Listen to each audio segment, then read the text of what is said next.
நண்பர்களே, உங்களை பார்த்து நான் மிகுந்த மகிழ்ச்சி அடைகிறேன்.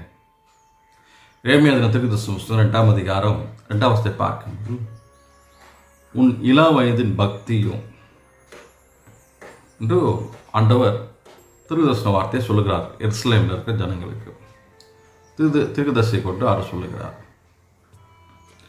அப்போது நம்முடைய வாழ்க்கையில் நம்முடைய எல்லா காரியத்தையும் ஆண்டவர் ஒன்று ஒன்றா நோட் பண்ணிக்கிட்டே வருகிறார். இள வயதில் இருந்த பக்தி இப்போ இல்லையே, அதுதான் அங்கே கேள்விக்குறி. நீ விதைக்கப்படாத தேசத்தில், உங்கள் சொந்தம் இல்லாத தேசத்தில் எல்லாத்துலேயும் நான் உன்னை கொண்டு வந்து வைத்தேன்.